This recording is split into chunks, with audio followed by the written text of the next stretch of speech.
London, 19th century. The lawyer Mr. Utterson and his friend Mr. Elfield are having a walk, and the last man tells to his friend a very sad story. Some days before, he saw a man knocking down a little girl and offered her to pay a lot of money as a compensation. He returned with a large check signed by Dr. Jekyll, but there is something very strange, because the man said that his name was Mr. Hyde. This story calls Utterson's attention because Dr. Jekyll is one of his closer friends and also one of his clients. He remembers that in Jekyll's testament there is written that in case of death or disappearance, the entire estate is to be turned to Mr. Hyde. So Utterson starts to investigate on who was Mr. Hyde. One day he hunts him down, but he remains astonished by the evil which was oozing out of Hyde's pores. Mr. Hyde continued to commit a series of crimes until the brutal killing of a politician.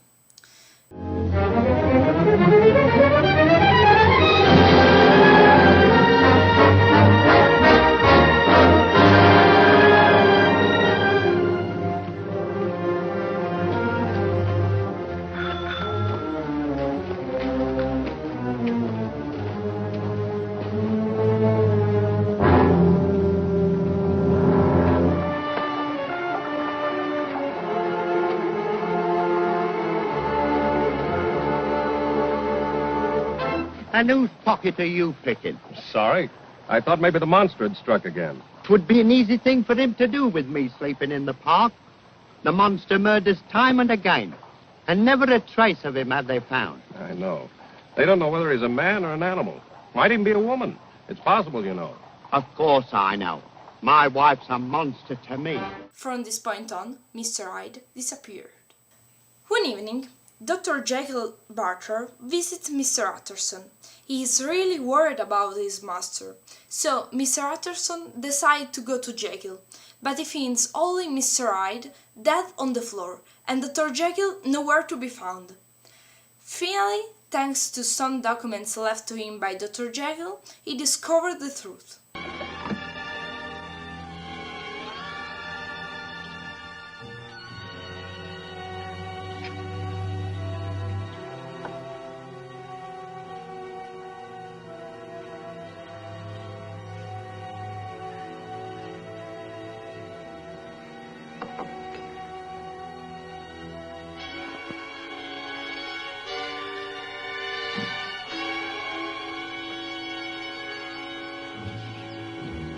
Mr. Hyde will kill him.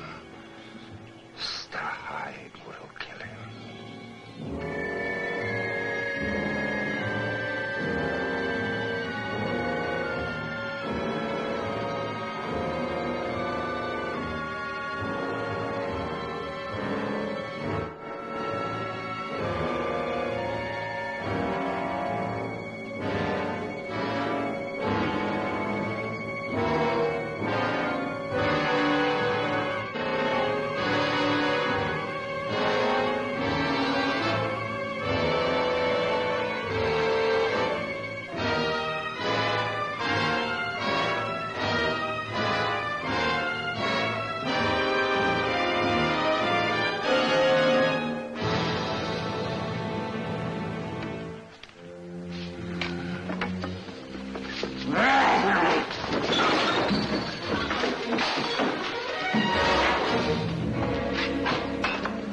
His friends invented a potion which separated the good part by the evil one, so Dr. Jekyll and Mr. Hyde are the same person, two faces of the same coin.